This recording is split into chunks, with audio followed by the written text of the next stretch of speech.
Assalamu alaikum, dear students. How are you? Hope you are doing good. Dear students, today I am going to teach you tenses. Tenses actually tell us the timing of an action. Tenses हमें बताते हैं कि कोई काम कब पेश आया. तो चूंकि जो एक्शन है हमारा जो भी हम काम करते हैं इसका ताल्लुक या पास्ट से है और that is related to present और it will be relating to the future.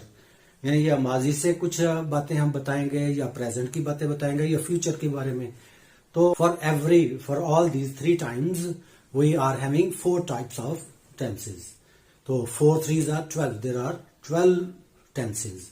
But forms of verb, these are 6. 6 forms of verb.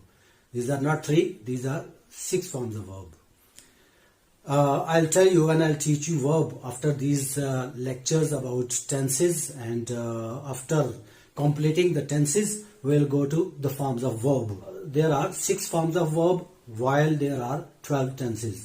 So only verbs cannot tell all those tenses. तो सिर्फ वर्ब जो है ना वो तमाम जमाने, तमाम वक्त, तमाम टाइमिंग नहीं बता सकते. तो उसके लिए वी यूज हेल्पिंग वर्ब्स. तो tenses actually they are combination of form of verb and some helping verbs. There are some tenses as well where we don't use any helping verb. So how to make it all easy? So first of all you will learn tenses, and then in second phase we will learn with which helping verb, which form of verb we use, and that is very easy. In 20 minutes I tell you, you can learn. If you are slow, if you are fast, then you can learn in 5 minutes. So first of all, you see that table. In that table, you will see that there is written tense table 1. There are 2 tense tables. It is tense table 1. In a row, you see in first row, what is written? In first row, present, past, future. And in rows, you see in first row that is written simple, that is also called indefinite. Simple or indefinite. Then progressive, that is also called continuous. Then perfect, and the last one is perfect progressive, and that is called perfect continuous as well. So these are the names: simple, progressive, and that you have used indefinite and continuous. Only these 2 differences you will remember. In place of simple, in place of indefinite, I'll say simple, and in place of continuous, I'll say progressive. You draw it, and after that, you leave the blanks over there, and then start listening to the lecture again. I hope you have drawn, and now I'll tell you what you have to write in the blocks. You see again that table.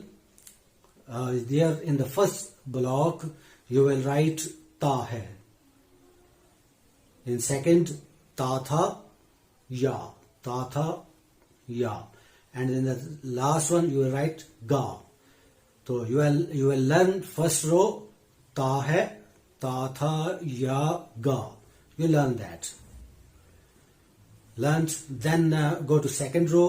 There is written raha hai, raha tha. Third block, what should come? Raha hoga. That I told you already. That you will yourself you will tell which helping verb that is going to come next. यानी आपको खुद पता चलता है कि इसमें अब कौन सा वर्ड जो है ना वो आने वाला है. तो I have already told you that you will predict the next word what is coming, and here you see that after ta hai, ta tha, ya, ga, then raha hai. In your mind will tell you that raha tha should come, and then raha hoga. Then next block, chuka hai, ya hai. Then what should come? Yes, chuka tha, ya tha, and the last one, chuka hoga, ya hoga. That is fine. Then in the last row, again the second row, the words of second row will repeat. Raha hai, raha tha, raha hoga. At this moment, you don't pay attention to the tenses. You pay attention to the sequence. अभी आपने tenses की तरफ ध्यान नहीं देना. अभी tenses का मत सोचे कि ये tense कौन सा, ये कौन सा tense है. अभी आप तरतीब से ये वर्ड्स याद कर लें. जिस तरह 1 2 3 याद की थी ना, वैसे ये याद कर लें. ता है, ता था या, रहा है रहा था रहा होगा, चुका है या है, चुका था या था चुका होगा या होगा, और अगेन रिपीटेड रहा है रहा था रहा होगा। ये अभी आप इसको ना याद कर लें, तो ये 5 मिनट है आपको याद हो जाएंगे। याद कर लिए, उसके बाद आपने जो 5 ड्रा किए हुए उसमें ये उर्दू वर्ड्स लिख लेने। अभी ये ना सोचे कि इंग्लिश क्या आएगी, पहले आप इसको उर्दू को जो है वो मुकम्मल तौर पर तरतीब से याद कर लें। तो तरतीब, sequence, that is very important, remember it, कि तरतीब से याद करना। आप इस तरह जो है वो कॉलम में ना याद करना शुरू कर देना, बल्कि आपने रो में जाना है। ता है के बाद ता था या और गा, इस तरह रो में जाना है, आपने कॉलम में नहीं जाना। ठीक है, तो इस तरतीब से, जैसे मैंने आपको कहा, इस तरतीब से आप ये जो टेबल है ये याद कर लें, और जब ये याद कर लें तो फिर नेक्स्ट जो है वो फिर वीडियो स्टार्ट करें। तो उर्दू वाला जब आपने याद कर लिया है तो अब आए कि अब इसमें इंग्लिश वर्ड्स क्या आएंगे। इसमें जो फर्स्ट जो ब्लॉक है that is tough and important, वो सबसे इम्पोर्टेंट और सबसे टफ है, और सबसे ज्यादा इसी पर जो है ना वो आपको एग्जाम में जो है वो आपको देखा होगा कि इसी के बारे में एग्जाम में क्वेश्चंस आते हैं, एमसीक्यूज या जो भी, तो इसलिए, और टेंसेस भी ज्यादा इसी के आते हैं। तो ये पहला जो ब्लॉक है दैट इज वेरी इंपॉर्टेंट, फिर सेकंड ब्लॉक उससे कम इंपॉर्टेंट, और उसके बाद बाकी जो है वो ये नहीं है कि वो आते नहीं है, लेकिन इंपॉर्टेंस के लिहाज से और याद करने में इजी। पहला जो है वो ब्लॉक याद करने में भी मुश्किल है, क्योंकि उसमें 4 वर्ड्स हैं। नंबर 1 ब्लॉक में देखें, फर्स्ट में आएगा प्लस, इसका मतलब है अफॉर्मेटिव सेंटेंसेस। अफॉर्मेटिव सेंटेंसेस कौन से होते हैं, जैसे मैं बताऊं, I am your teacher, we go to Lahore, we visit the museum, we write a new essay, we deliver a speech.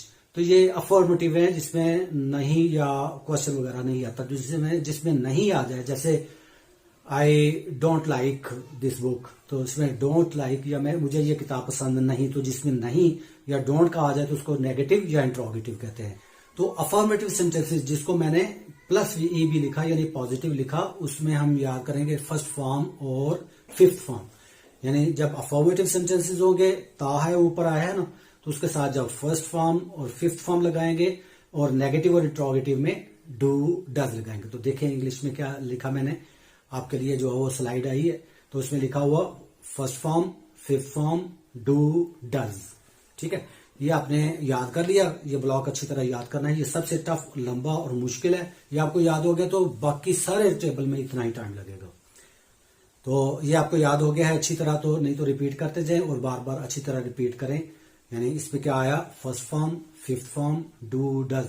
ये फिफ्थ फॉर्म क्या होती है, actually it is present singular form of verb. जब मैं वर्ब के बारे में lecture दूंगा तो सबसे पहले फॉर्म्स ऑफ वर्ब बताऊंगा, तो उसमें हम फिफ्थ फॉर्म ऑफ वर्ब के बारे में बात करेंगे कि ये फिफ्थ मैंने क्यों कहा। दोबारा इसका नाम है प्रेजेंट सिंगुलर, और ये कौन सी होती है, गो है तो गोज प्रेजेंट सिंगुलर फॉर्म है जिसको मैंने फिफ्थ कहा। लाइक है तो लाइक्स प्रेजेंट सिंगुलर है जिसको मैंने फिफ्थ फॉर्म ऑफ वर्ब कहा। तो फर्स्ट फॉर्म, फिफ्थ फॉर्म, ये कब फर्स्ट आती है, कब फिफ्थ आती है, ये भी आगे हम जब प्रोनाउन पढ़ेंगे, पर्सनल प्रोनाउन, तो उसमें मैं आपको अगेन तफसील से बताऊंगा कि फर्स्ट फॉर्म या फिफ्थ फॉर्म जो है वो कब आती है।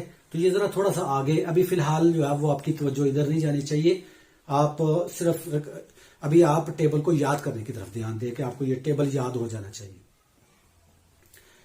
नेक्स्ट सेकंड ब्लॉक में चलें, तो इसमें क्या आएगा, स्लाइड में देखें, सेकंड फॉर्म डिड, यानी जो अफॉर्मेटिव सेंटेंसेस है उसमें सेकंड फॉर्म लगाते हैं, और नेगेटिव और इंट्रोगेटिव में डिड यूज करते हैं। तो ये आपने याद कर लिया। उसके बाद नेक्स्ट में विल। अब आपने जिस तरह उर्दू में सिर्फ उर्दू याद की थी ना, अब आपने सिर्फ इंग्लिश में तरतीब से याद करना है। First form, fifth form, do does, ये पहला ब्लॉक जो है वो हो गया। Second form did, second block, third में विल। तो ये तरतीब से पहले आप आहिस्ता आहिस्ता याद करें, फिर इसको जो है रिपीट करें, बार बार इसको तेजी से पढ़ें, तो आपके ज़हन में मुकम्मल तौर पर तरतीब से बैठ जाना चाहिए, ताकि आपका टेंस टेबल जो ये सारा आप लिख रहे हैं, याद कर रहे हैं, वो आपके ज़हन में मुकम्मल तौर पर जो है वो इसी तरह बैठ जाए। तो इस लेक्चर के बाकी हिस्से के लिए पार्ट 2 की तरफ चलें। ओके जी, अल्लाह हाफिज़।